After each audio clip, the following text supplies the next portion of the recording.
सुरुवात करूया. So welcome everyone to the new session.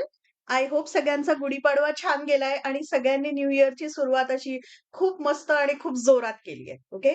So usually आपण न्यू इयरला म्हणजे जेव्हा येतो आपला 31 डिसेंबर तेव्हा काही ना काहीतरी आपण रेझोल्युशन्स बनवतो.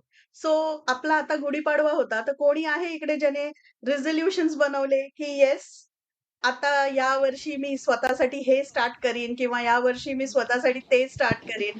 एनीवन की ज्याने स्वतःसाठी रिझोल्यूशन्स बनवले? सुल्वा तुमचा आवाज खूप कमी येतोय. एकदा रिपीट कराल परत?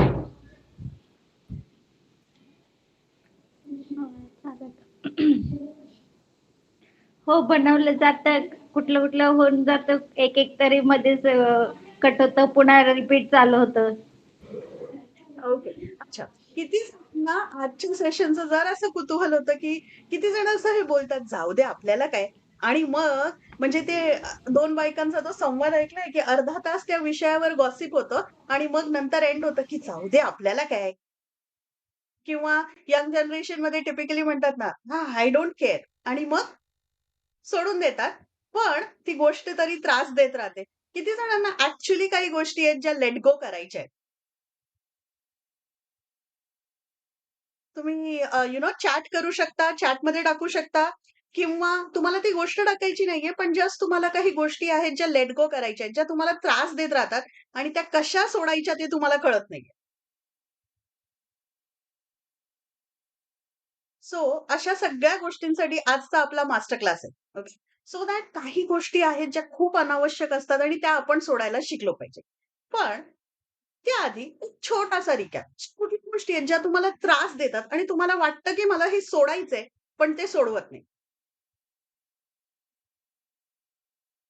सो या एक आयदर अनम्यूट करून सांगा किंवा चॅटवर सांगा. हे तुम्ही जेनेरिक गोष्टी पण सांगू शकता, की किती जणांना असा त्रास होतो, की "अरे, मला कोणी काही बोललं की खूप त्रास होतो. मला असं ना विचार विचार नाही करायचा कोण मला काय बोललं तर. उगाच मग मी ते विचार करत राहते, मग मला त्रास होतो."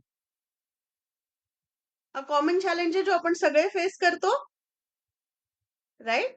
याह! सो अशा ना काही गोष्टी आहेत, की ज्या आपल्याला त्रास देत राहतात आणि आपण कितीही विचार करतो ना, आजूबाजूच्या लोकांची निगेटिव्हिटी येस डेफिनेटली ती खूपच त्रास देत राहते. आपण म्हणतो, की मला नाही अफेक्ट व्हायचंय त्याने, पण कुठे ना कुठे आपण अफेक्ट होत राहतो. राइट? सो अशा ना काही गोष्टी आहेत ज्या मी काढल्या आहेत, की ह्यापैकी कुठलीही गोष्ट जर का तुम्हाला त्रास देत असेल ना, तर आजचा हा सेशन ना तुमच्यासाठी आहे. ओके. सो मी आता काहीतरी लिस्ट देणार आहे तुम्हाला आणि तुम्ही विचार करा, की ह्यातल्या कुठल्या गोष्टी आहेत ज्या तुम्हाला खरंच त्रास देत राहतात. एकच मिनिट हां. Old hertz. ओल्ड हर्ट्स म्हणजे जुन्या काहीतरी गोष्टी ज्या घडून खूप काळ निघून गेला, पण तरीही त्या अजून तुम्हाला रुततायत, तुम्हाला त्रास देत राहतायत. Yes. Thank you. Thank you Sulabha for admitting that कारण हे खूप ब्रेव्ह असतं. Unrealistic expectations. अनरिअलिस्टिक एक्स्पेक्टेशन्स म्हणजे त्याने असं केलं पाहिजे, तिने तसं केलं पाहिजे, पण ते तसं करत नाहीत आणि मग त्रास कोणाला होतो? आपल्याला. म्हणजे काही लोकांची मी खरंच एवढी चिड-चिड बघितली आहे, की त्यांना कचरा केलेला आवडत नाही. मग जर का दुसऱ्याने कचरा टाकला, तर ह्यांचा जीव जळायला लागतो आणि ह्यांचं टेम्परेचर वर-खाली व्हायला लागतं. ओके. चांगली सवय आहे, पण ज्या सवयीचा आपल्याला त्रास होईल ना, त्या गोष्टी लेट गो करायला पाहिजेत. सो अशा unrealistic expectations people who bring more grief than joy to your world. काही लोकं असतात ना, की त्यांना भेटल्यावरती ना आनंद कमी आणि आपल्याला हेवी जास्ती वाटायला लागतं. कारण ते असं कन्व्हर्सेशनमध्ये बोलून जातात, की मग आपल्याला असं वाटायला लागतं, "अरे, हे काय आहे?" म्हणजे एखादी जुनी मैत्रीण आपल्याला रस्त्यात भेटते आणि मग पहिलं वाक्य असतं, "अरे, काय हे? किती म्हातारी दिसायला लागली." आणि मग तुम्ही विचार करता, "अरे, आपल्यात आनंदाची जी उसळ आलेली, तिचं अचानक काय झालं?" सो अशी लोकं जी ना अनावश्यक टेन्शन्स आणतात आपल्या लाईफमध्ये जॉय आणण्याच्या बदली. अनहेल्दी रायव्हलरीज. अनहेल्दी रायव्हलरीज म्हणजे ते म्हणतात ना, कॉम्पिटिशन इज गुड. पण रायव्हलरी म्हणजे त्याची दुश्मनी झाली, तर ती महागात पडते. कॉम्पिटिशन आहे तोपर्यंत ठीक आहे, पण रायव्हलरी म्हणजे आता बापरे! ही दुश्मनच झाली आहे. बरं, दुश्मनी कोणाशी केल्याने तो पर्सन शांत राहतो का? नाही. आणि मग त्याच्या बारीक-सारीक गोष्टींवरती उगाच लक्ष देऊन जीव जळत राहतो. Comparison between yourself end other people. आता हे जरी कधी आधी लहानपणी आई-वडिलांनी केलेलं असतं, पण over a period of time ही सवय थोडीशी आपल्यालाच लागते की नाही? ऑफिसमध्ये, "अरे, मी तिच्यापेक्षा जास्त काम करते, पण तरीही बॉसनी माझं कौतुक कधी नाही केलं, तिचंच जास्ती करतात." घरी 2 सुनांमध्ये किंवा घरी, "अरे, तुम्ही तिला चांगलं बोलता, मला चांगलं बोलत नाही." हे कंपॅरिझन आहे ना, कोण दुसरं करत नाही. आपणच आपल्या डोक्यात आणलेलं आपलं कंपॅरिझन विथ अदर पीपल असतं. अँड मग हे आपण विचार करतो, नाही मला लक्ष नाही द्यायचंय, नाही मला लक्ष नाही द्यायचंय. पण तरी त्या गोष्टी येतच राहतात आणि आपल्या डोक्याला त्रास देतच राहतात.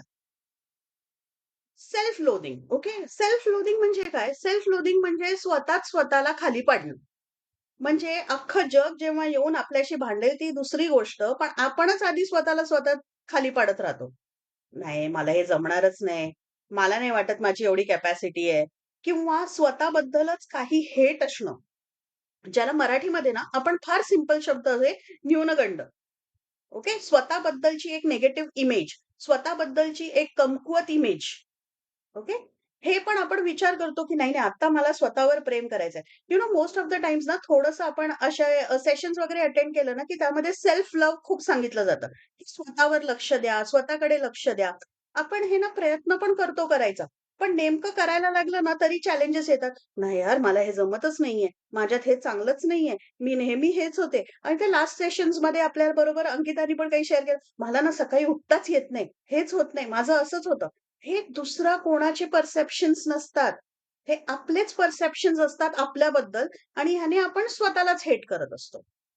ट्रायिंग टू प्लीज अदर्स हे तर म्हणजे इतकं कॉमन आहे ना आपल्या इकडे, की सारखं आपण आहे ना आपल्या ॲक्शन्सनी दुसऱ्याला खुश व्हायला पाहिजे, असे आपले ॲक्शन्स असतात. मग आपण विचार पण करत नाही, की ह्याने आपल्याला आनंद मिळतोय की नाही मिळत आहे. हां, पण असं केल्याने समोरच्याला चांगलं वाटतंय ना. हां, मग मग आपली सेल्फ वर्थ वाढते. दुसऱ्यांनी अप्रिशिएट केलं की आपली सेल्फ वर्थ वाढते. पण दुसऱ्यांनी अप्रिशिएट नाही केलं, तर आपली सेल्फ वर्थ खाली राहते. हे नॉर्मल रिझन्स आहेत, की जे आपण रेग्युलरली बघतो. The need to fit in.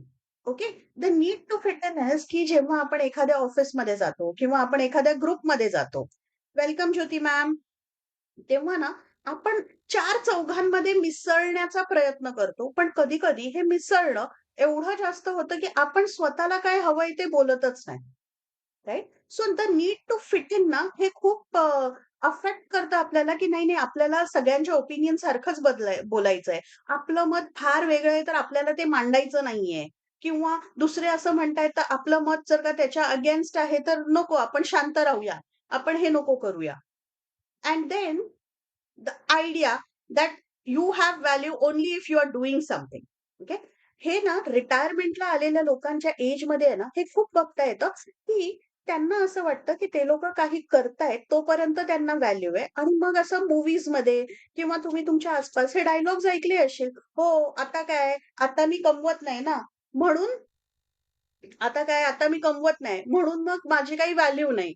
असे वर्ड्स. कारण त्यांना असं वाटतं, की ते जर का काही करतायत, तर त्यांना व्हॅल्यू आहे. ते जर का काही करत नाहीयेत, तर त्यांना व्हॅल्यू नाहीये. ह्याला रिटायरमेंट सिंड्रोम पण म्हणतात. ओके. रिटायरमेंट सिंड्रोम म्हणजे ना, जेव्हा काही लोकं खूप एका चांगल्या पोझिशनवरून रिटायर होतात ना आणि फॅमिली लाईफमध्ये व्हायला त्यांचा प्रयत्न चालू असतो. ती त्यांची अथॉरिटी राहत नाही ना, तर त्यांना असं वाटतं, की ती अथॉरिटी नाही तर आता मी कोणीच नाही. And then they struggle with it. Okay. Struggle with it. There are positive आणि निगेटिव्ह इमोशन्स. ओके. त्यांना वाटतं, की राग वाईट आहे.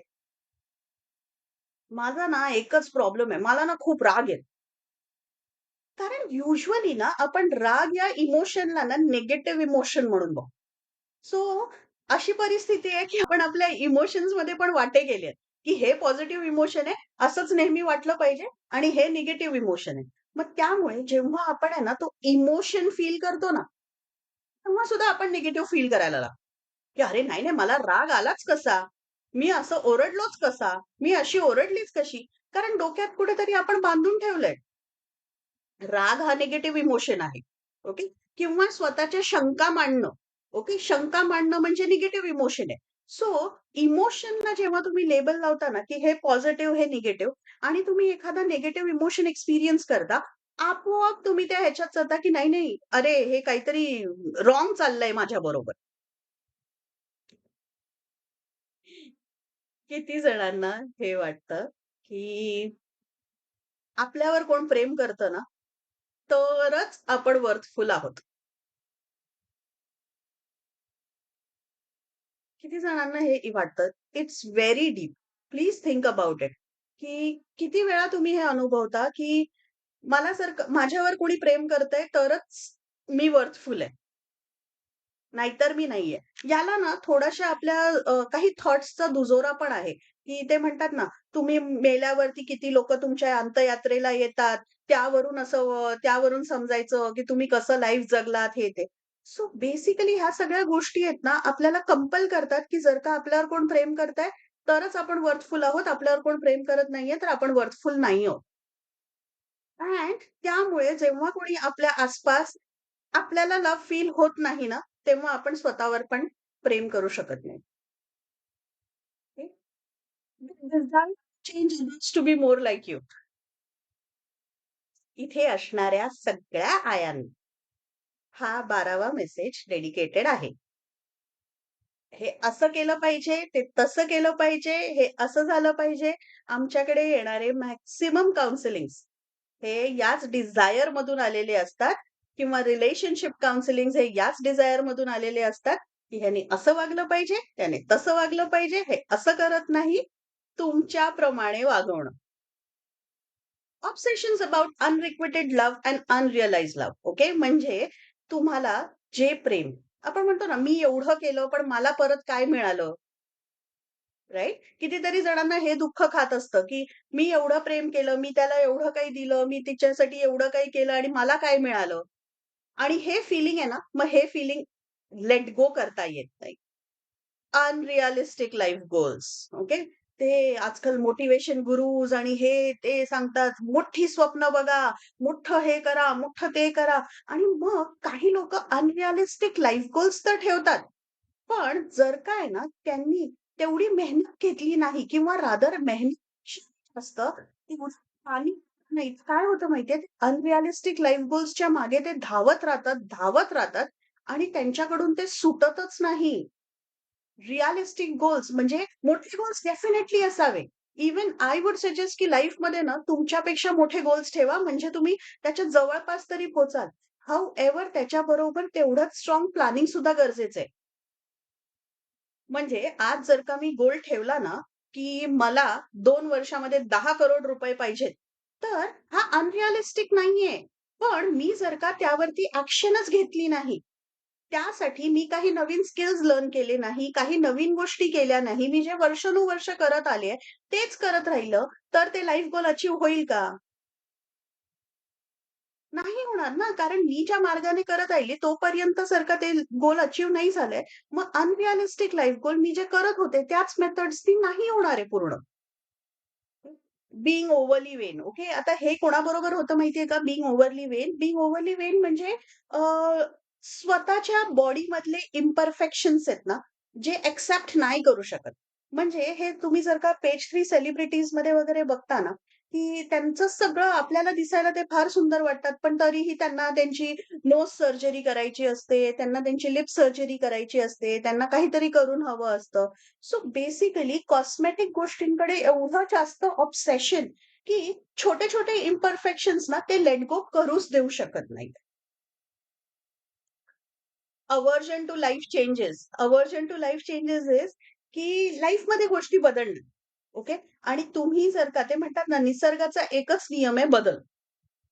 सो बदल हे कॉन्स्टंटली येत राहणार आणि जर का तुम्ही बदल एक्सेप्ट नाही केलेत, तर तुम्ही खरंच मोठ्या चॅलेंजमध्ये येणार.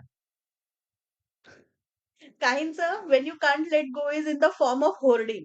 किती जणांना सवय आहे, अजूनही जुन्या आपल्या काहीतरी गोष्टी ठेवून दिल्या आहेत घरी आणि होर्डिंग करतायत आणि त्या छोट्या-छोट्या गोष्टी सुद्धा लेट गो नाही होऊ देत.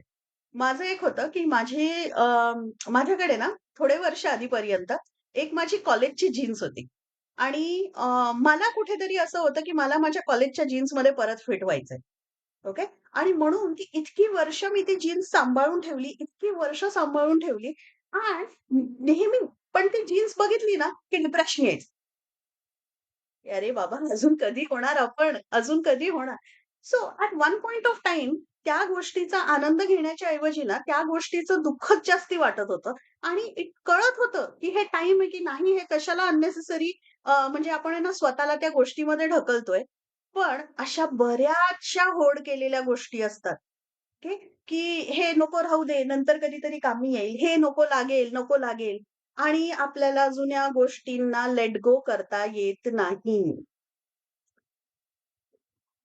Think of you.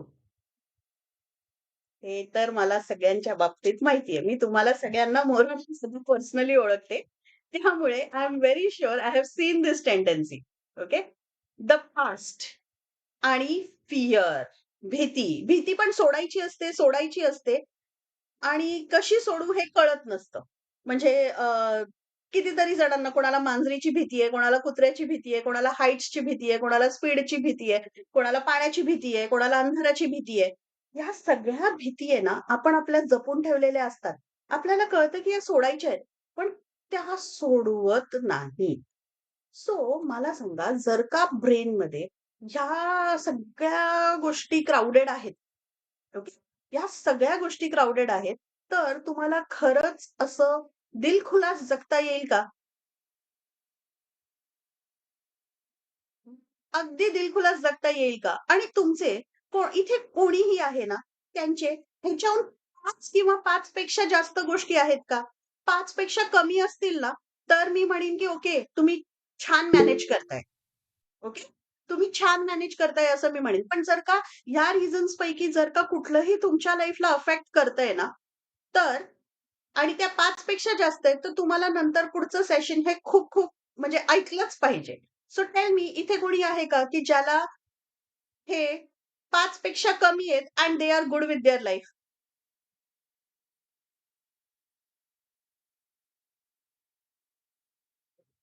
Right. So let's go ahead आणि मग बघूया, की आता आहे ह्या सगळ्या गोष्टी आपल्याला सोडायच्या आहेत. आपण प्रयत्न करतोय, आपल्याला सोडायच्या आहेत, पण त्या सुटत नाहीयेत. तर आपण काय करायचंय? ओके. सो सगळ्यांचा चॅट बॉक्स चालतोय. प्लीज मला रिस्पॉन्स द्या. कारण मग आला तर मला कळेल, की तुम्ही आहात की नाही. आणि मग आपण या मोडमध्ये जातो आणि बोलतो, आय डोंट केअर. त्याला काय वाटेल, माझं काही घेणं-देणं नाही. तुम्हाला खरंच वाटतंय का या माणसाच्या चेहऱ्यावरून, की हा केअर करत नाहीये आणि याने गोष्टी सोडून दिलेल्या आहेत? तुम्हाला बांधून ठेवणाऱ्या गोष्टी तुम्ही सोडल्या, तर तुमचा चेहरा असा दिसेल का? नाही. नाही. राइट?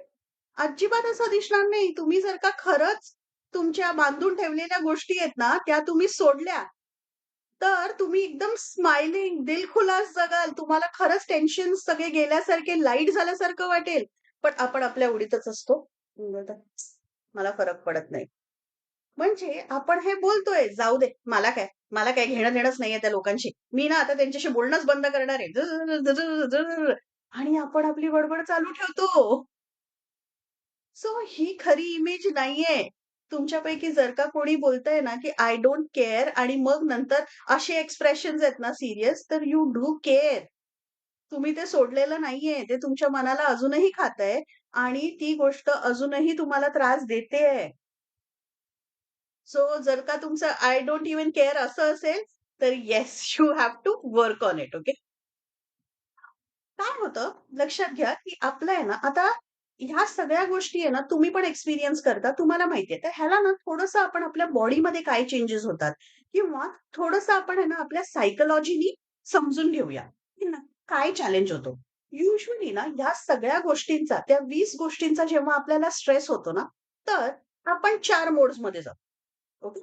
First fight. ओके. काय, की फाईट मोड म्हणजे आपण हां, रागावतो. आपला राग बाहेर येतो. असं कसं बोलली ती मला? मला तर त्याचं तोंड पण बघायचं नाहीये. मला काहीच घेणं-देणं नाहीये. हे ते आपल्यामधला अँगर बाहेर येतो. आपण आहे ना त्यांना थ्रेटनिंग करायला लागतो. आपण स्क्रीम करतो. आपण आरडा-ओरडा करतो. आपण वाद घालतो. जोरजोरात भांडतो. ओके. सो काही गोष्टींमध्ये ना जेव्हा आपल्याबरोबर त्या 20 गोष्टींपैकी काही घडतं ना, कधी-कधी आपला रिस्पॉन्स असतो फाईट. ओके. फाईट म्हणजे असं कसं बोलली ती मला? ती समजते कोण स्वतःला? किंवा रादर एकदम असा म्हणतात ना, एकदम मुक्का मारण्याचा मोड असतो आपला. ओके. सो त्याला म्हणतात फाईट मोड. कधी-कधी ना आपला फ्लाइट मोड असतो. फ्लाइट मोड म्हणजे काय? पळून जाणं. त्या सीनमधूनच गायब होणं. तिकडनं अदृश्य होऊन जाणं. ओके. नको, नको बाबा, मला नाही जायचं तिकडे. का? तिकडे ती असेल. नको. मला नाही बोलायचं. फॅमिली फंक्शनमध्ये जायचंय, मला नाही बोलायचं तिच्याशी. मग ती व्यक्ती समोरून आली, की तुम्ही असे इकडनं निघून जाता. ओके. सो फ्लाइट मोडमध्ये काय होतं ना, की तुम्ही आहे ना ती गोष्टी टाळता. म्हणजे आता जर का फ्लाइट मोड इज अल्सो की तुम्ही कामांची टाळाटाळ करता. म्हणजे ते काम डिफिकल्ट आहे. ते तुम्हाला माहिती नाहीये कसं करायचंय. मग तुम्ही आहे ना फ्लाइट मोड घेता. "अरे जाऊ दे, नाही राहू दे, मी नंतर करते. मी नंतर करते." ओके. हा सुद्धा आहे ना तुमचा एक स्ट्रेस रिस्पॉन्स आहे. ओके. सो आयदर आपण फाईट मोडमध्ये जातो किंवा आपण फ्लाइट मोडमध्ये जातो. ओके. किंवा आपण फ्रीज मोडमध्ये जातो. आता फ्रीज मोड म्हणजे काय माहितीये का? असंच थांबून राहतो. मग समोरचा तुम्हाला काही बोलतोय, काही करतोय, तुम्ही काहीच करत नाही. ना तुम्ही रागावता, ना तुम्ही शांत बसता. तुम्ही जस्ट फक्त तिथेच फ्रीज होऊन जाता. आणि मग समोरचा अजून कधी-कधी आहे ना फाईट मोडवाल्याला जर का रिस्पॉन्स फ्रीज मोडवाल्याने दिला ना, तर ते अजून चिडतात. "अरे, मी काय दगडाशी बोलतेय का? अरे, मी काय दगडाशी बोलतोय का? काय चाललंय हे? काहीतरी रिस्पॉन्स दे, काहीतरी रिस्पॉन्स दे." अँड देन ते भांडण अजूनच वाढत जातं. So there is fight mode, there is flight mode and there is freeze mode. Okay. So तुमच्यापैकी आहे ना, तुमच्याकडे काही या गोष्टी घडतात ना, तर तेव्हा तुम्ही फ्रीज मोडमध्ये पण जाऊ शकता. फॉन मोड इज गिव्ह अप मारणं. फॉन मोड इज की ठीक ना, तुला जसं वाटेल तसंच करूया. माझं नको, आपण तुझंच ऐकूया. So most of the Times ना, आपल्याबरोबर आहे ना, आपल्याला त्या गोष्टी सोडायच्या आहेत. पण त्या आपल्याला माहीत नसेल ना, की कशा सोडायच्या. तर ह्यापैकी आपण आहे ना, काहीतरी करायला लागतो. आपण आयदर फाईट करतो, आपण आयदर फ्लाइट करतो, आपण आयदर फ्रीज करतो किंवा आपण फॉन. फॉन म्हणजे काय? बरं जाऊ दे, माझं नको, तुझंच खरं. ओके. आणि त्या ना, ती गोष्ट लेट गो करायचा प्रयत्न करतो. जाऊ दे, राहिलं माझं, चल ऐकू तुझं. असं आपण करायचा प्रयत्न करतो, पण खरंच आहे ना, ती आपल्या डोक्यातनं जात नाही. ओके.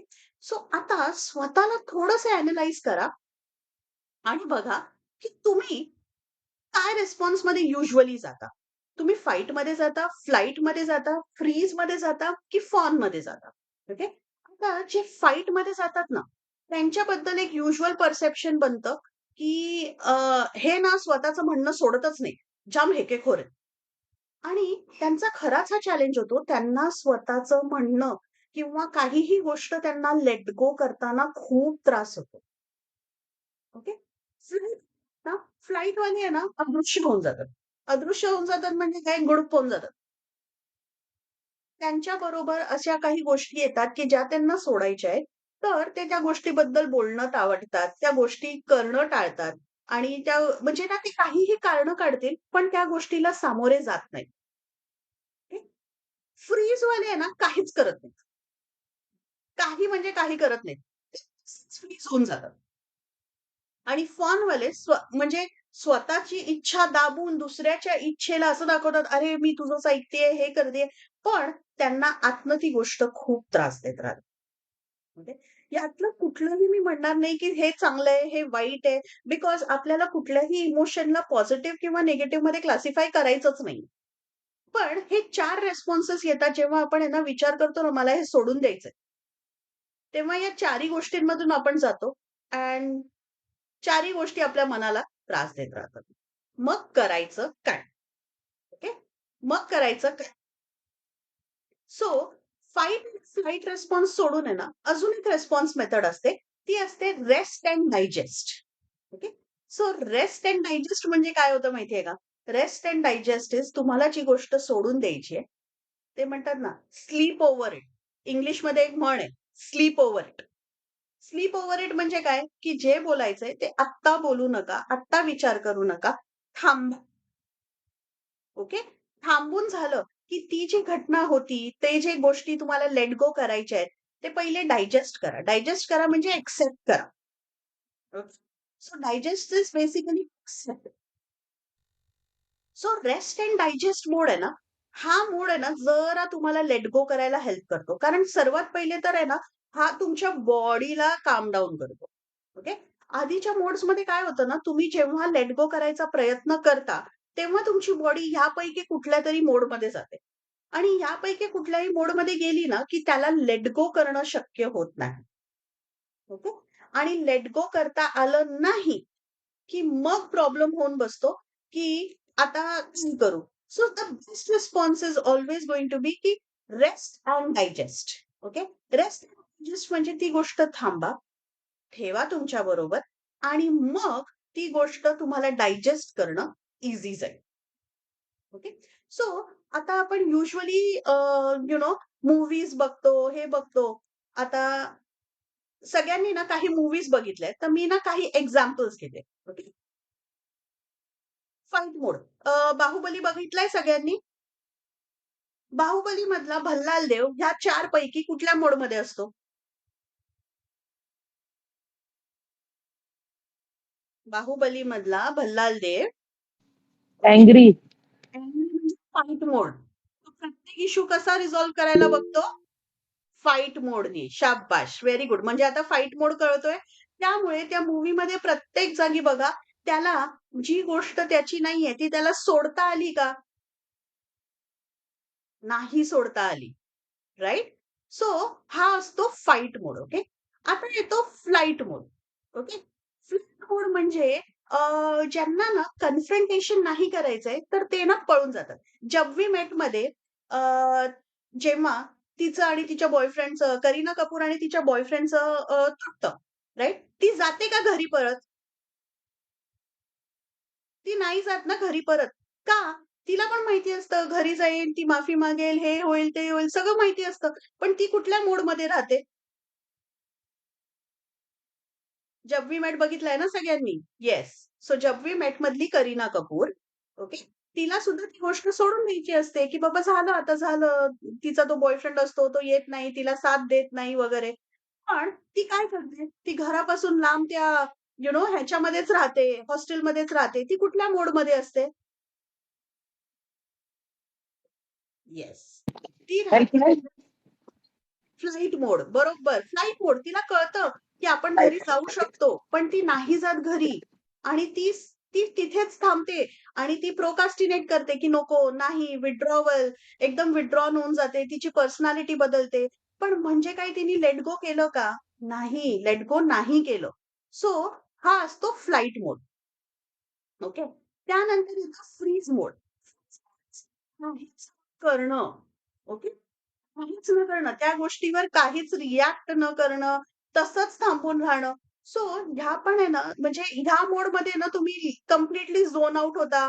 तुम्ही हेल्पलेस होऊन जाता. सो रॉकस्टार वगैरे मूव्ही बघितला असेल ना, तर त्या मूव्हीमध्ये आहे असे सीन्स झोन आउट होणं किंवा तुम्ही अजून पण मूव्हीज बघितले असतील ना, तर त्याच्यामध्ये पण आहेत असे फ्रीज मोड. फ्रीज मोड म्हणजे तिथे तुम्ही काही करत नाही. तुम्ही गिव्ह मारता. आणि त्या मोडमध्ये सुद्धा लेट गो होत नाही. सो तो सलमान खानचा राधे मूव्ही होता ना, त्या राधे मूव्हीमध्ये तो गिव्ह अप मारतो एंडमध्ये जेव्हा त्याला कळतं because he cannot let go of that thing. त्याच्यामध्ये तो फ्रीज मोडमध्ये जातो. आणि द लास्ट मोड इज फॉन मोड. फॉन मोडमध्ये तुम्ही एवढं दुसऱ्याला सपोर्ट करता, तुम्हाला स्वतःची गोष्ट तर तुम्हाला ही आहे ना, साजन मूव्हीमध्ये वगैरे माहितीये, की त्याला जेव्हा कळतं, की अरे सलमान खानला पण सुद्धा तीच आवडतीये, हे आवडतीये.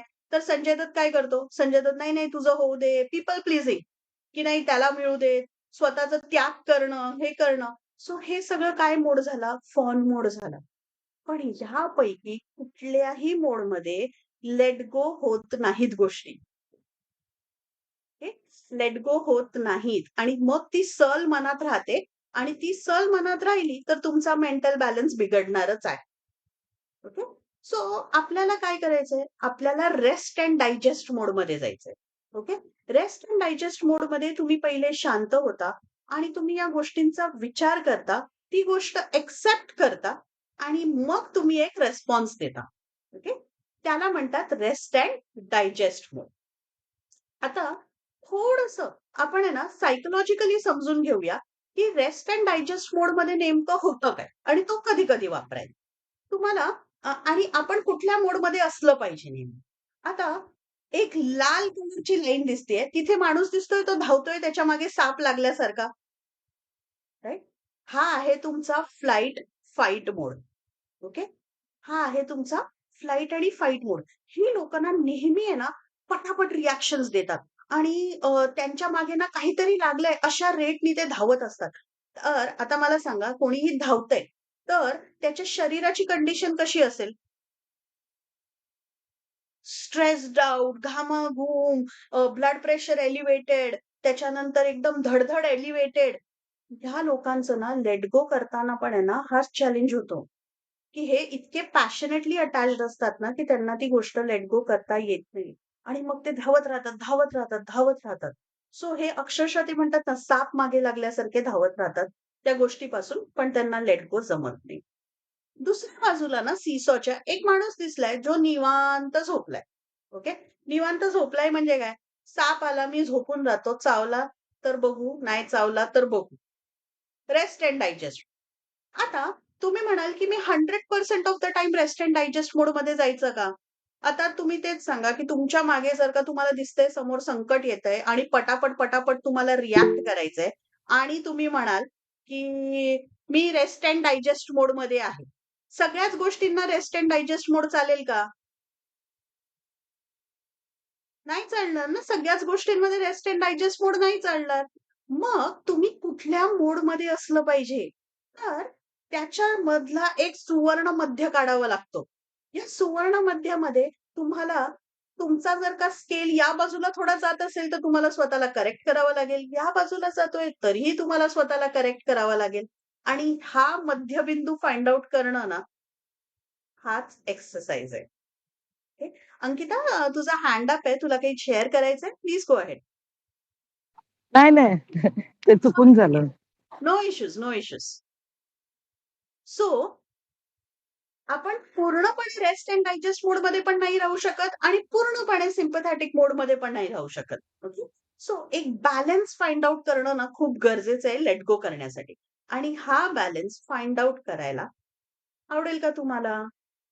म्हणजे मग तुमचं तुम्हाला ठरवता येईल, की ह्या गोष्टीला मी फाईट करून किंवा फ्लाइट करून हँडल करू शकते. या गोष्टीला मी या मोडमध्ये हँडल करू शकते. पण most of the Times me balanced असले पाहिजे. जे लोकं बॅलन्स्ड आहेत ना, त्यांना लेट गो करणं अगदी पटकन शक्य होतं. पण जे बॅलन्स्ड नाहीयेत, त्यांना लेट गो करणं शक्य होत नाही. So you have to understand की कुठला मोड आहे आपला आणि तुमची डॉमिनंट स्टाईल काय आहे. मग तुम्हाला कळेल की तुम्हाला कसं करेक्ट करायचंय स्वतःला. ओके. आता ह्याच्यासाठी ना आपण एक कॉन्सेप्ट शिकणार आहोत, which is called as homeostasis. Okay. हा एक मेडिकल कॉन्सेप्ट आहे. तर ह्याच्यामध्ये काय सांगतात, की आपली बॉडी जसं आपलं टेम्परेचर रेग्युलेट करते ना, म्हणजेच काय, की आपल्याला ताप आला, तरी आपल्याला काय होतं, घाम येतो. घाम आल्याने ते आपल्या अंगावरती सुकतं आणि मग आपलं बॉडी टेम्परेचर खाली येतं किंवा आपल्या मेंदूमध्ये पण एक सर्किट असतं, की जो बॉडीला सिग्नल करतो, की कधी आपल्या शरीराचं तापमान वाढवायचंय, कधी आपल्या शरीराचं तापमान कमी करायचंय. Okay. So basically it is a process, की जिकडे आपलं इंटरनल एन्व्हायर्नमेंट आहे ना, स्टेबल आणि बॅलन्स्ड राहतं. एक्सटर्नल एन्व्हायर्नमेंट काही झालं तरी. सो असा होमिओस्टॅसिस तुम्हाला तुमच्या ब्रेनसाठी करायला आवडेल का? की बाबा बाहेर काहीही गोंधळ होऊ दे. बाहेर कोणी काहीही करू दे. तरी इंटरनली मी बॅलन्स्ड राहिली पाहिजे. इंटरनली माझा बॅलन्स बिघडला नाही पाहिजे. ओके. सो आपण हेच बघणार आहोत, की हा होमिओस्टॅसिस आपण कसा एस्टॅब्लिश करायचा, की जेणे येस, थँक्स ज्योती. जेणेकरून बाहेर जे काही हे एक्सटर्नल चेंजेस होत आहेत ना, हे आपल्या इंटरनल याला काही अफेक्ट करत नाही. ओके. आणि तुम्हाला ही एक एक्सरसाइज जमली ना, की बाकी सगळ्या गोष्टी आपोआप जमणार आहेत. ना आपण एक एक्झाम्पल घेऊया. ओके. आपण एक्झाम्पल घेऊया. लेट गो करणं म्हणजे काय असतं? किंवा गोष्टी सोडून देणं म्हणजे काय असतं? आता ह्या स्क्रीनवर तुम्हाला एक कपल दिसतंय. एक कपल जे वर आहे, जे एकमेकांशी भांडतायत, राइट? आता हे जे भांडणारं कपल आहे, ओके? ह्यांची बॉडी लँग्वेज कशी आहे? त्यांचं टेम्परेचर वाढलेलं आहे, त्यांचे आवाज वाढलेले आहेत, त्यांचा बीपी वाढलेला आहे, राइट? भांडतायत म्हणजे ते फाईट मोडमध्ये आहेत, राइट? ते फाईट मोडमध्ये आहेत. नाव येस, रागीट, बरोबर म्हणालात. सो हे ना फाईट मोडमध्ये आहेत. यामध्ये एकालाही जर का जाऊन आपण समजावलं, "अरे सोडून दे ना तू, काय फरक पडतोय? सोडून दे, सोडून दे." मला वाटतं का दोघांमध्ये कोणीही ऐकणार आहे? कारण दोघंही त्या कंडिशनमध्येच नाहीयेत, की ते ऐकतील, राइट? तुम्ही तुमच्या मोबाईलच्या स्क्रीनवर इमेज मोठी करून बघू शकता हां. ते दोघं या मोडमध्येच नाहीये, की त्यांना आपण जर का सांगितलं किंवा ते पण स्वतः या कंडिशनमध्ये नाहीयेत, की ते जाऊ देऊ शकतील. ओके. त्याच्याच खाली ना दुसरं कपल आहे. आता या कपलचा काय चॅलेंज आहे? ह्या दोघांचं बॉडी लँग्वेज बघा काय आहे. या दोघांचे शोल्डर्स असे खाली गेलेले आहेत. हे माना खाली आहेत. त्यांचं दोघांचंही सेल्फ एस्टीम खाली आलेलं आहे. हे लोकं ना ते म्हणतात ना एकमेकांना सायलेंट ट्रीटमेंट देत आहेत. ओके. सो सायलेंट ट्रीटमेंटमध्ये ते संभाषण करत नाहीयेत आणि ते म्हणतायत हां, "जाऊ दे, मी तर आहे ना आता शांतच बसेन. मी काही बोलणारच नाही." पण खरंच तुम्हाला वाटतंय का, की त्यांचा तो शांतपणा त्यांना सुखावणारा आहे, की ते स्ट्रेसमध्येच आहेत? ॲब्सोल्युटली. ते पण स्ट्रेसमध्ये आहेत. ते बोलत असले जरी, की "जाऊ दे, मी आता ना काही बोलणारच नाही. मी आता शांतच राहीन. मी आता काही करणारच नाही."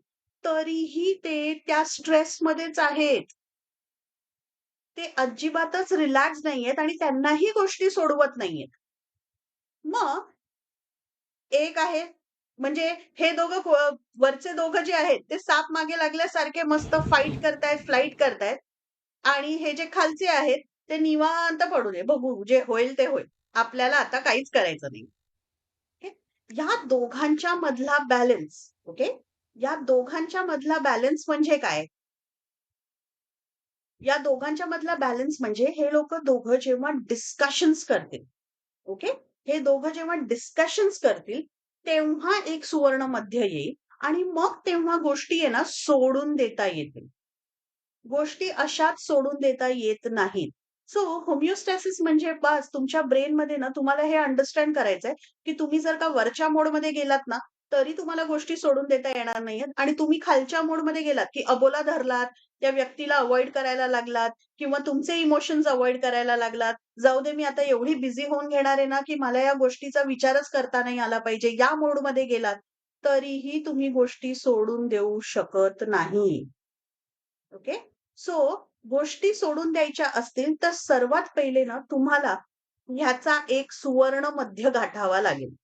तुम्हाला या मोडमध्ये राहून पण चालणार नाहीये आणि या मोडमध्ये पण राहून चालणार नाहीये. सो तुमच्यापैकी ज्यांची डॉमिनंट स्टाईल, ओके, म्हणजे ज्यांचे प्रामुख्याने फाईट आणि फ्लाइट मोडमध्ये जातात ना, ओके, जे प्रामुख्याने फाईट आणि फ्लाइट मोडमध्ये जातात, त्यांना थोडंसं शांत व्हावं लागेल. ओके. त्यांना थोडंसं शांत व्हावं लागेल. आणि जे लोकं नेहमीच जाऊ दे रे, बघू, जे होतंय ते होऊ दे, जसं जे होईल ते बघून घेऊ, या मूडमध्ये आहेत. त्यांना थोडंसं ॲक्टिव्ह व्हावं लागेल आणि ॲक्टिव्ह डिसिजन्स घ्यावे लागतील. ओके. तरच गोष्टी ज्या त्यांच्या मनात आहेत, ज्या त्यांना कितीतरी वर्ष झाले सोडून द्यायच्या आहेत ना, त्या गोष्टी त्यांच्याकडून सुटतील. तुम्ही ज्या कंडिशनमध्ये आहात, त्याच कंडिशनमध्ये राहून या गोष्टी सोडू शकत नाही. ओके. आपण एक छोटंसं एक्झाम्पल बघूया. But before I get into example, तुमच्यापैकी कोणी असं आहे का, की ज्याला काही शेअर करायचंय, की मला ही गोष्ट सोडायची आहे, तर ह्यावरती मी मार्ग कसा काढू? तर आपण ते एक लाईव्ह एक्झाम्पल पण बघू शकतो. तुमच्यापैकी कोण आहे ज्याला असं वाटतं, की मला ना या गोष्टीवर आता ना मला ही गोष्ट सोडून द्यायची आहे, पण माझ्याच्याने हे सुटतच नाही. मला आहे ना ते म्हणजे मला नाही विचार करायचा आहे, की दुसरे काय बोलतायत आणि काय करतायत. पण मला ना दरवेळी असं कोणी काही बोललं ना, की माझं डोकं सटकतं. अनकंट्रोल्ड इमोशन्स येतात. ओके. सो आपण एक एक्झाम्पल बघूया. मीनवाईल तुमच्यापैकी कोणालाही जर का काही लाईव्ह एक्झाम्पल शेअर करायचं असेल, तर प्लीज करा. आपण त्या गोष्टीवरती सुद्धा काम करूया. ओके. नाऊ ह्याच्यावरती ना एक सिंपल सोल्युशन किंवा आपण आपले मोड्स चेंज कसे करायचे ह्याच्यासाठी आपण एक आहे ना खूप खूप सिंपल एक्झाम्पल घेऊया, की आपल्यापैकी भरपूर जण वर्किंग आहेत. सो एक प्रोफेशनल मध्ये सर्कल ऑफ कन्सर्न आणि सर्कल ऑफ कंट्रोल. ओके. आता सर्कल ऑफ कन्सर्न आणि सर्कल ऑफ कंट्रोल हा एक खूप छान कॉन्सेप्ट आहे. Okay. So circle of concern म्हणजे आपल्याला ज्या गोष्टींची काळजी वाटते. ओके. आणि सर्कल ऑफ कंट्रोल म्हणजे आपण ऍक्शन काय घेऊ शकतो. त्याला म्हणतात सर्कल ऑफ कंट्रोल. सो आपल्याला काळजी वाटणाऱ्या असंख्य गोष्टी आहेत. म्हणजे तो अंटार्क्टिकामध्ये वितळणारा हिमनग आहे ना, मला त्याची पण काळजी वाटू शकते. बरोबर. पण मी त्याची काळजी वाटत असताना इथे जर एसी मध्ये बसून मी जर का त्या हिमनगाची काळजी करते, तर मी ग्लोबल वॉर्मिंगलाच कंट्रीब्यूट करते. आणि मग मी विचार करते, की तो हिमनग वितळतोय हां तिकडे. आणि मी मस्तपैकी इकडे उन्हाळ्याच्या 40 डिग्रीमध्ये माझा एसी 18 करून बसली. मग ग्लोबल वॉर्मिंग होणार की नाही होणार? So circle of concern is तुम्हाला किती गोष्टींची काळजी वाटते. आणि सर्कल ऑफ कंट्रोल इज की तुम्ही त्यावर काय काम करता. आता माझ्या सर्कल ऑफ जर का मी आहे ना माझ्या प्रोफेशनल सर्कल ऑफ कन्सर्न बद्दल म्हटलं तर अरे तिला माझ्या आधी प्रमोशन कसं मिळालं. अरे हे काय हे लोक नेहमी गप्पाच मारत असतात तरी बॉस यांना ओरडत नाही. हे सगळे माझे कन्सर्न असू शकतात. डेडलाईन पर्यंत ह्याने सबमिट नाही केलं तर काय होईल. अरे ही रोजच लेट येते हिचं काय. हिचा तर नट्टाफट्टाच असतो. बाकी काही नाही. नुसतं एकदम दिसायला चांगली, बाकी कामाच्या बाबतीत काही नाही. हे सगळे माझे कन्सर्न्स असू शकतात. ओके. म्हणजे मी माझ्या कामावर किती लक्ष देते.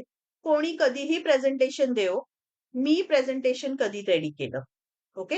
हा आहे माझा कंट्रोल. ओके. आता जे पण लोक ना चांगल्या प्रकारे लेट गो करू शकतात ना, त्यांचा सर्कल ऑफ कन्सर्न आहे ना छोटा असतो आणि सर्कल ऑफ कंट्रोल मोठा असतो. कारण ते ठरवतात, की मला या गोष्टीवरती काय करायचंय. आणि जे लोक लेट गो करू शकत नाही ना, त्यांचे सगळ्या गोष्टी ना कन्सर्न मध्येच असतात. म्हणजे आपण हा जो बघितला ना, यामध्ये बघा किती गोष्टी तुमच्या कंट्रोलमध्ये येतो? फार कमी. बाकी सगळ्या गोष्टी तुमच्या कन्सर्न मधल्याच आहेत, की दुसरे लोक माझ्याबद्दल काय विचार करतील. मी या गोष्टी ज्या जपून ठेवते त्या. मला मला मी प्रेम दिलं, मला प्रेम मिळालंच नाही. हा इमोशन पॉझिटिव्ह आहे की निगेटिव्ह आहे, हे कोणी क्लासिफाय केलंय? दुसऱ्यांनीच केलंय ना. सो ह्या मध्ये आपण जे अडकलोय ना, ते मोस्ट ऑफ द गोष्टी आहेत ना, ह्या सर्कल ऑफ कन्सर्न मध्ये आहेत. आणि जोपर्यंत या गोष्टी सर्कल ऑफ कन्सर्न मध्ये आहेत ना, काही होणार नाही. सर्कल ऑफ कंट्रोल इज जर का एखादा व्यक्ती तुमच्या आयुष्यात आनंद न देता जास्त प्रॉब्लेम्सच देतोय, तर त्या व्यक्तीला तुमच्या आयुष्यात ठेवायचं की नाही ठेवायचं हे तुमचं डिसिजन असलं पाहिजे. मग तुम्ही जर का त्याला सर्कल ऑफ कन्सर्न मध्ये ठेवलं, मग तुम्ही त्या गोष्टीचा विचार करतच राहणार आहात. आणि ते कधीच तुम्ही डिसिजन नाही घेऊ शकणार आहात. डिसिजन नेहमी तुमच्याच हातात असलं पाहिजे. ओके. सो सिंपल ह्या जर का गोष्टी तुम्ही करायला लागल्यात ना, की हो मला या गोष्टीचा त्रास होतो, पण आता याबद्दल मी काय करू शकते? हे डिसिजन जेव्हा तुम्ही स्वतःच्या हातात घ्याल ना, त्यावेळी लेट गो होणार. अरे, ती आली ना समोर, की ती नेहमी मला टोमणे मारते. राइट? मग आता ती टोमणे मारते. तिच्या स्वभावात आपण बदल आणू शकत नाही. टोमणे मारणं तिचा स्वभाव आहे आणि ती टोमणे मारत राहणार. आपल्या कंट्रोलमध्ये काय आहे? आपल्या कंट्रोलमध्ये मग आयदर आपण फाईट करू शकतो, आपण फ्लाइट करू शकतो. ओके. किंवा आपण रेस्ट अँड डायजेस्ट करू शकतो. की ही व्यक्ती येईल, की या व्यक्तीचं मत मला मॅटर करत नाही. या व्यक्तीचं मत मला मॅटरच करत नाही, सो मला फरकच पडत नाही, की ती काय बोलली. उद्या जर का मला खरंच सांगा, मला कोणत्यातरी जॅपनीज माणसाने येऊन समोरून भरपूर काही शिव्या घालून गेला, काही घालून गेला. मला काय फरक पडणार आहे का? मला भाषाच कळत नाही, तर मला कुठे भोकं पडणार आहेत? मला कुठे काही त्याचा त्रास होणार आहे? असंच समजायचं, की ही व्यक्ती आपल्याशी रिलेटेड नाही. माझ्या कंट्रोलमध्ये काय आहे, की या व्यक्तीचे थॉट्स मी माझ्या डोक्यात जाऊ देणार नाही. ते माझ्या कंट्रोलमध्ये आहे. सो मी ते करेन. जेव्हा गोष्टी तुम्ही कन्सर्नवरून कंट्रोलवर सरकवायला लागाल ना, तुमचे एक-एक हे जे अडलेले घोडे होते ना, ते आपोआप सुटायला लागतील. आणि मग ते जेन्युइनली जाऊ दे, हे यूज होईल. ऑफिसमध्ये कोणतरी रोज लेट येते. ओके. माझा एरिया ऑफ काय येतो? कन्सर्न आहे आणि माझं काम पण नाहीये. तरी पण माझी उगाच कन्सर्न, माझी उगाच चिड मी त्या टीममध्ये पण नाहीये. तरी पण मी आपली चिड करते. का? माझ्या कंट्रोलमध्ये काय आहे? माझ्या कंट्रोलमध्ये माझा टीम जसा मॅनेज करू, तो मॅनेज करायचा. सो वन्स तुम्ही एक-एक गोष्ट घेऊन हळू-हळू या सर्कल ऑफ कन्सर्न मधून गोष्टी सर्कल ऑफ कंट्रोलमध्ये मूव्ह करायला लागाल ना, तुम्हाला रिअलाईज होईल, की हळू गोष्टी सोडणं तुमच्यासाठी सोपं होत चाललंय. आणि मग तुमच्या गोष्टी सोडताना किंवा त्या गोष्टींबद्दल बोलताना ना, असा चेहरा नसेल, की मला काय करायचंय? असा चेहरा नसेल. तुमचा खरंच निवांत, छान रिलॅक्स चेहरा असेल. अरे ठीक आहे. ती तिच्या डिपार्टमेंटमध्ये, तिचा बॉस बघून घेईल. मला काय डोक्याला ताप आहे? मला कशाला विचार करायचा आहे त्या गोष्टीचा? राइट? सो रोजच ट्रेनमध्ये एवढी गर्दी आहे, ट्रेनमध्ये एवढी गर्दी आहे, ट्रेन लेट होते. हा जर का माझा कन्सर्न आहे, मी ट्रेन तर चालवत नाही ना. आणि मग मला ह्या गोष्टी जर का लेट गो करायच्या आहेत, तर मला काय करावं लागेल? मला फक्त माझा टायमिंग मॅनेज करायचा आहे, की मी ती ट्रेन पकडू शकते की नाही. बाकी माझ्या हातात काही नाहीये. आणि हे मी ओळखलं, तर मी बरोबर शांत राहीन ना. पण जर का मी त्या गोष्टीचा खूप स्ट्रेस घेत राहिली, मग ती ट्रेनची जर्नी पण जाताना ना माझी चिडचिडच होत राहते. अरे हे काय आहे? आपल्या इकडे काही वेळेचं हेच नाही, हे इकडेच आहे, टीसीच येत नाही, हेच होत नाही, फर्स्ट क्लास काही फायदाच नाही, हे नाही, ते नाही. आणि आपण आपल्या कन्सर्न्स आहे ना वाढवत राहतो. त्या चिडचिडीमध्ये ना आपण आपल्या सर्कल ऑफ कन्सर्नमध्ये रोज एक-एक नवीन गोष्ट ॲड करत राहतो. So you have to stop, की एखादी गोष्ट जर का तुमच्या हातात नाहीये किंवा ती तुम्हाला लेट गो करायची आहे, राइट? हातात नाहीये म्हणण्यापेक्षा ती तुम्हाला लेट गोच करायची आहे ना, तर सर्वात पहिले ना तिला डिसाईड करा, की ती तुमच्या सर्कल ऑफ कन्सर्नमध्ये आहे, की सर्कल ऑफ कंट्रोलमध्ये आहे. आणि त्याबद्दल तुम्ही काय करू शकता बस तेवढं करा. बाकी सर्कल ऑफ कन्सर्न हळू आहे ना, तुम्ही या साइडचा जो फिगर आहे ना, जिकडे सर्कल ऑफ कन्सर्न खूप मोठा आहे आणि कंट्रोल छोटा आहे, तिकडनं तुम्ही सर्कल ऑफ कंट्रोलवर मूव्ह झालं पाहिजे. ते झालं, की गोष्टी सोडणं, राग सोडणं हे खूप सोपं होऊन जातं. ओके. पण पीपल प्लीजर बनायचं नाही. पीपल प्लीजर म्हणजे काय? फॉन मेथड. फॉन मेथड म्हणजे होऊ दे, तुझंच होऊ दे, तुझंच होऊ दे. ते ते निरूपा रॉय वगैरे आपल्या इंडियन फिल्म इंडस्ट्रीमधले जाम चुकीचे एक्झाम्पल आहेत. सॅक्रिफाइस, माँ का कर्तव्य, भाई का कर्तव्य, बेटे का कर्तव्य. हां.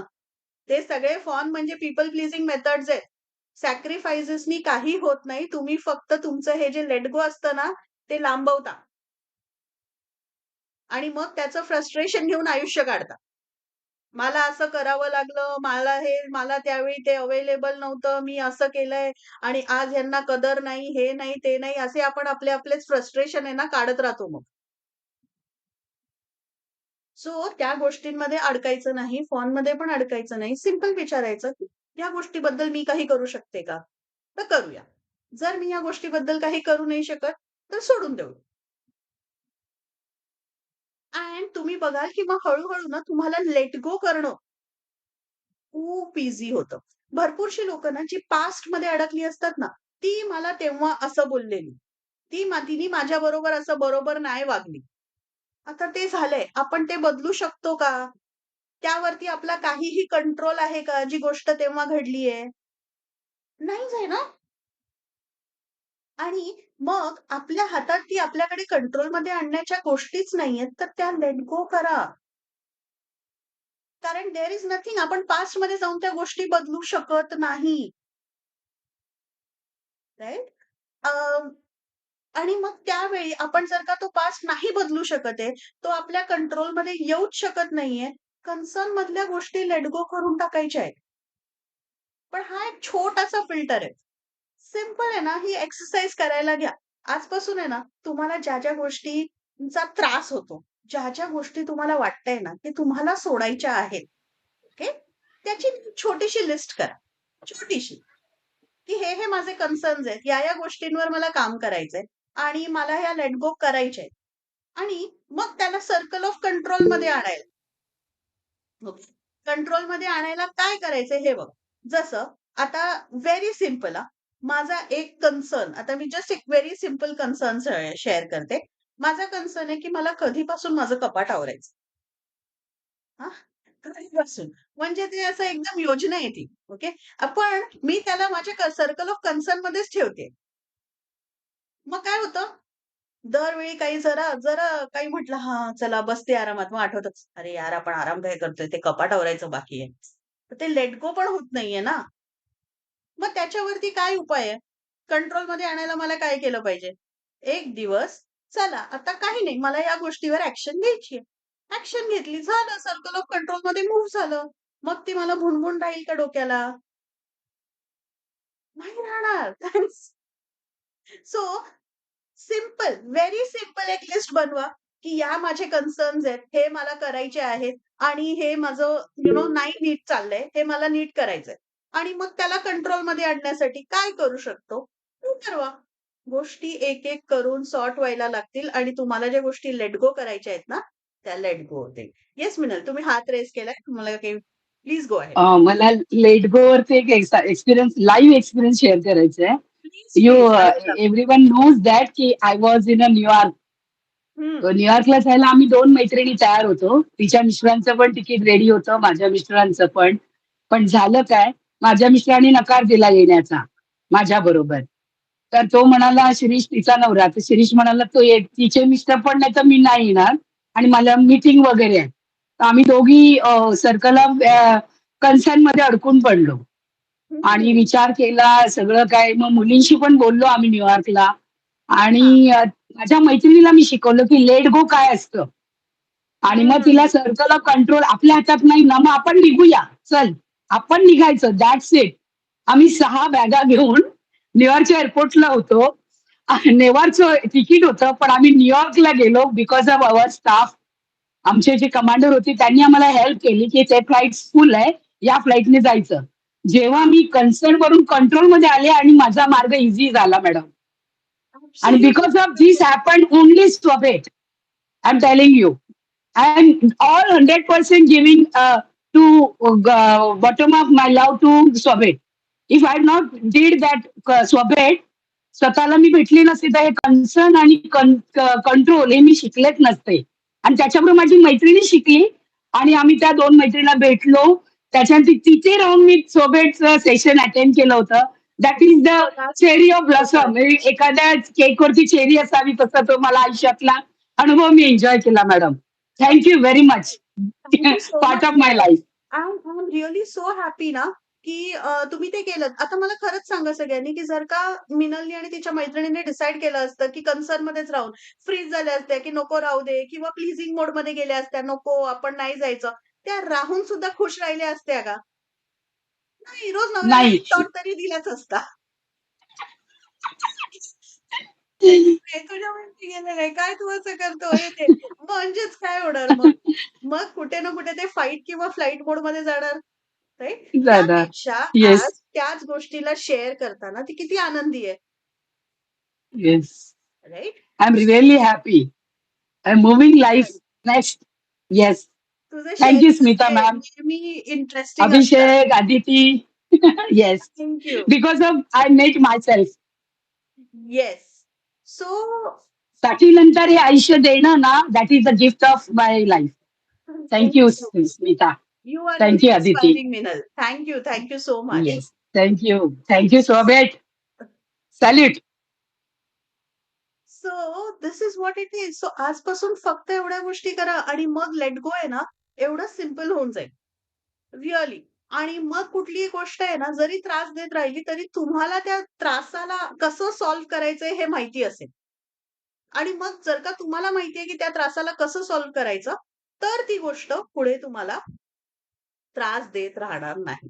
सो एनी एक्झाम्पल जिकडे तुम्ही स्ट्रगल करताय, तुमच्या सगळ्यांकडे आपला कॉन्टॅक्ट आहे. फील फ्री जर का तुम्हाला एखादी गोष्ट तुम्हाला कन्सर्न करतेय, पण ती तुम्हाला कंट्रोलमध्ये नाही आणता येते, feel free to get in touch with our team. Okay? त्यांच्याशी बोला. आम्हाला सांगा, की "अरे, ही गोष्ट कन्सर्नमध्ये आहे, पण मला ही लेट गोही करता येत नाहीये आणि मला हे कंट्रोलही करता येत नाहीये." सो आपण त्यावरती एकत्र विचार करू शकतो आणि गोष्टींना सायमल्टेनियसली आपण ह्याच्यात आणू शकतो, की कसं तुम्ही लेट गो करायचंय. आणि एकदा का ही मेथड झाली ना, आपोआपच आहे ना, तुमचाच मूड शांत होईल. कारण अननेसेसरी गोष्टींनी म्हणजे ते म्हणतात ना, की आपण आहे ना, भरपूर अशा त्या 20 गोष्टी ज्या मी दाखवल्या ना, त्या गोष्टींचं ओझं वाहून आपण आयुष्यात आहे ना, आपल्या बॅकपॅकमध्ये ना, असे भरपूर हर्ट, ते असंच मग स्वतःची मतं हे ते असं खूप ओझं घेतलेलं असतं. आणि जेव्हा तुम्ही लेट गो करायला शिकता ना, तुम्ही त्या बॅगमधून एक वजन आहे ना, ड्रॉप करत राहता. आणि मग बॅग हलकी झाली की कसं वाटतं? छान वाटतं, निवांत वाटतं, राइट?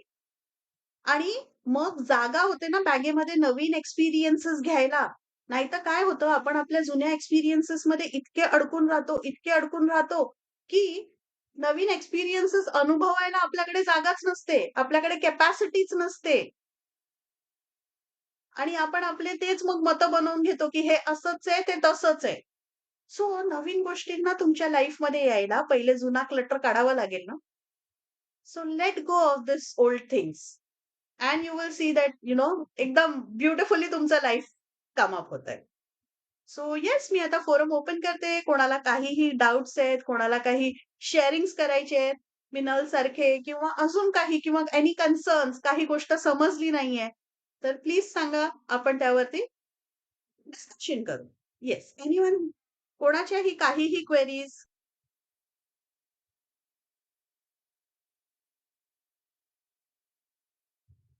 Okay, great. आणि आम्ही सगळे तुमच्यासाठी इंडिव्हिज्युअली 1 टू 1 पण अवेलेबल आहोत. फील फ्री आम्हाला तुमच्या या कुठल्याही कन्सर्न्ससाठी कॉन्टॅक्ट करायला. Yes, Minal ma'am, please go ahead. जसं आणखीन एक एक्सपिरियन्स आहे, की माझे 2 मुलगे आहेत. तर ते मला असं कधी आठवणीने असं फोन नाही करत. तर माझं ते कन्सर्नमध्ये होते. तर जेव्हा मी लेट गो केलं किंवा त्याच्यावरती कन्सर्न वरून मी जेव्हा कंट्रोलवर आले, तेव्हा मी म्हणाले, की we have to give them space to grow themselves. आणि why I am stucking my life to with them. I want to flow my own life. आणि तेव्हा ऍब्सोल्युटली. मला जो चेहऱ्यावरचा त्या स्माइल दिसते ना, because of this every day taking a decision, every moment smiling on face, and see if I am the happy, then around my surrounding people also happy. Absolutely. तुम्ही happy तर तुमच्या आजूबाजूचे पण हॅपी आणि तुमचा happiness flow होणारच. आणि मग हा Yes, ma'am. हॅपीनेसच तुमच्याकडे ना खूप लोक पण अट्रॅक्ट करेल. आणि त्याचं उदाहरण आहे उद्या राजू काजरोळकर जो स्वभेट करून झाल्यानंतर त्याचं पुस्तक उद्या वाव. उद्घाटन होणार आहे मॅडम. Because yes. ऑफ स्वभेट. Thank you very much. One life yes. Changing.